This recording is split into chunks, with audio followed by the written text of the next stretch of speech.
Cooch Behar MGN medical college ও হাসপাতালে ছাত্রছাত্রী ও junior ডাক্তারদের মধ্যে এবার মারামারির অভিযোগ উঠল। घटना ये हुआ कि हम लोग सुबह आरजीकर को सपोर्ट करने के लिए सब कैंटीन में मिले। कैंटीन में मिलने के बाद यूजी लोग तब तक पीछे से आया और उसी पे बात चल रही थी, तो वहाँ पे जगह कम होने के कारण सारे यूजी और इंटर्न्स एलटी में चले गए। तो उसके पीछे पीछे हम लोग भी सारे पीजीटी और सीनियर रेजिडेंट्स गए वहाँ पे कि क्या एजेंडा बनाना है, क्या पॉलिसी रहेगा हमारे पीसफुल प्रोटेस्ट का। तो उसमें से क्या हुआ, जब सब लोग बैठे हुए थे वहाँ यूजी लोग, तो उसमें सुस्मित रॉय एक लड़का है वो आया अंदर, सारे यूजी को बोला बाहर चलो। हम बोले क्यों, बाहर क्यों जाएगा? तो हमको पलट के बोलता तुम ही के? हम बोले विवेक पीजीटी। बोला अपनी कौन है ना, हम जो बोलेंगे वही होगा। तो हम बोले हम डॉक्टर नहीं है क्या, हमको भी तो हक है यहाँ पे देखने का क्या है। तो उसमें मेरे से धक्का मुक्की करने की कोशिश किया। फिर उसके बाद सौरभ दास से धक्का मुक्की किया, इनको थ्रेट भी दिया कि आप बाहर आइए, आपको हम देखते हैं। फिर उसके बाद बाहर चला गया। फिर कुछ देर बाद फिर से वापस आया, हम पीछे खड़े थे, वो सुस्मित रॉय, राहुल मंडल और अरिंदम मलिक, वो तीनों वापस आया और हमसे मारा पीटी किया, जिसमें से हमको यहाँ पे इंजरी हुआ, हेड में हुआ और यहाँ पे 3 जगह हमको इंजरी हुआ है उससे। मतलब वो लोगों का क्या कहना था?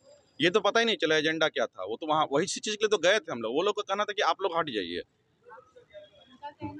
क्यों हट जाइए? ये तो पता ही नहीं चला ना क्यों हट जाइए। उसमें मतलब तो क्या वो लोग दादागिरी टाइप का कुछ? दादागिरी है ये, मतलब जूनियर होके सीनियर पे हाथ उठा रहा है, सीनियर को बोल रहा है आप कौन है यहाँ पे। इसके पीछे का कोई मदद है बा कुछ पॉलिटिकल कोई विषय है? नहीं, ये तो हम ये इस तरह का दादागिरी कर रहा है। ये तो हम नहीं बता पाएंगे क्योंकि उतना तो वहाँ डिस्कशन इस मैटर पे हुआ नहीं। হ্যাঁ, এই যিনি অভিযোগ জানাচ্ছেন উনি 10 মিনিট আগেই ঘুরে বেড়াচ্ছিলেন ফ্রিলি। আমাদের কাছে সিসিটিভি ফুটেজ আছে। তো ব্যাপারটা সত্যতা যাচাইয়ের জন্য আমরা মেডিকেল বোর্ড চাই। উনি ফলস অ্যালিগেশন লাগাচ্ছেন, ওনার ওরকম কিছুই হয়নি। উনি 10 মিনিট আগেই এখানে ফ্রিলি বসেছিলেন। সব জায়গায় সিসিটিভিতে ফুটেজ আছে। আমাদের ফুটেজ, যদি কোনো ব্যান্ডেজও ছিল না ওনার মাথায়, আমাদের কাছে ফুটেজও আছে। এখন ফেক ব্যান্ডেজ লাগিয়ে উনি এসে মিডিয়ার সামনে ভুল ভ্রান্ত তথ্য দিচ্ছেন, আমাদের ছেলেদের নামে উল্টোপাল্টা কথা ছড়াচ্ছেন। তো আমাদের এটাই বলার। তো আমরা একটা মেডিকেল বোর্ড চাই, আমাদের সিসিটিভি ফুটেজ আছে, যদি দরকার পড়ে সেটাও আমরা দিয়ে দিতে পারবো। এটাই বলার আমাদের, যে ভুল একটা অভিযোগ করছে যে তারা আন্দোলনের জন্য এসেছিল, সেই সময় একটা এই পরিস্থিতি তৈরি হয়েছে। তো একটা বিষয় যেটা পরিষ্কারভাবে আপনারাও ক্লিয়ার করবেন যে কোথায় আন্দোলন করতে গিয়ে কি নিজেরাই আপনারা নিজেদের দুটো গোষ্ঠীর মধ্যে মারামারি করছেন? না, নিজেদের আমাদের কোনো গোষ্ঠী নেই। তো আমরা এক ছাত্র আন্দোলন, আমরা ওই ছাত্ররা মিলে, আমার এমজিএন ফ্যামিলি, আমাদের কোনো গোষ্ঠী নেই, কিছু নেই। ওরাই বরং আমাদের কিছু ছাত্রছাত্রীদের উস্কানি দিয়ে ভুলভাল কথাবার্তা বলে তাদের নিয়ে নিজেদের মতো একটা কিছু কাজ করতে যাচ্ছে। তখন যখন আমরা বলতে গেছি দাদা এরকম কেন করছো, তখন ওরাই আক্রমণ করে এবং কেরিয়ার নষ্ট করে দেওয়ার কথা বলে এবং আরও অনেক থ্রেট দেন যে তোদের কেরিয়ার নষ্ট করে দেবো, এই করে দেবো, তোদের নামে ফিজিক্যাল অ্যাসল্টের কেস দেবো, এরকম অনেক কিছু কথা বলেন। আমরা ওখানে বলতে গেছিলাম দাদা আমাদের ছাত্রদেরকে এইভাবে নিয়ে তোমরা কী বলছো। ওরা আলাদা করে আমাদের ছাত্রছাত্রীরা যারা আন্দোলনে অংশগ্রহণ করছে, এখানে দেখুন বসে আছে, শান্তিপূর্ণভাবে একটা আমরা প্রোটেস্ট করছি, সেই প্রোটেস্টের থেকে কিছু ছেলেপুলেকে নিয়ে গিয়ে ওরা আলাদাভাবে নিয়ে তাদের ভ্রান্ত একদম সম্পূর্ণ অন্য জিনিসের উপর ঘুরিয়ে দেওয়ার চেষ্টা করেন। পুরো ঘটনাটাকে আমরা জানি না কী করার চেষ্টা করি। সেখানেই আমরা বলতে গেছিলাম যে আমার ছাত্ররা তো শান্তিপূর্ণভাবে প্রোটেস্ট করছে, তো তোমরা এদেরকে নিয়ে কী করছো। তখনই ওটা বলতে যাওয়াতে আমাদের থ্রেট দেয়, ধাক্কাধাক্কি করে দিয়ে উনি যে এখন যে জিনিসগুলো দেখাচ্ছেন সম্পূর্ণই ভুল। আমাদের কাছে সিসিটিভি ফুটেজ আছে, যদি সেটা যদি চান আমরা সেটা প্রোভাইড করবো। তো আমার কাছে কোনো রিটেন জমা পড়েনি, ঠিক আছে, কোনো রিটেন জমা কোনো গ্রুপে কেউ দেয়নি। সুতরাং স্পেসিফিক কিছু বলতে পারছি না যে কারা কাকে মারধর করেছে। স্টুডেন্টদের মধ্যে নিজেদের মধ্যে কিছু মিসআপ হয়েছিল, মিসআন্ডারস্ট্যান্ডিং, শুধু কলেজ ম্যাটারে, নট রিগার্ডিং এখানে কোনো আন্দোলন নিয়ে।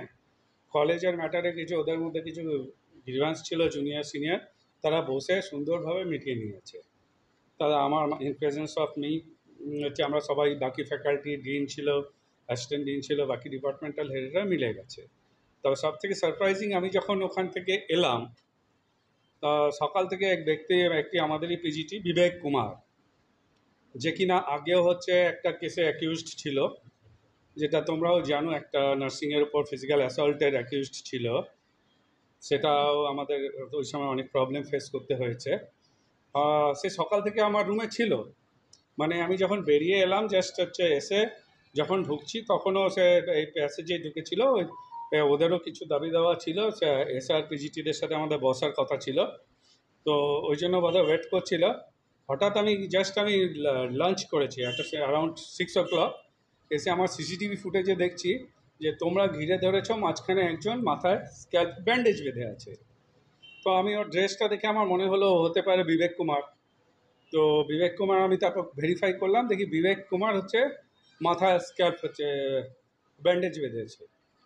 তো আমি বললাম কী হলো ভাই, এখান থেকে গিয়ে সিঁড়ি থেকে পড়ার সময় লেগে ব্যথা পেলো নাকি। তো এরকম কিছু নয়, তা দেখলাম এরকম ব্যথা কিছু পাইনি।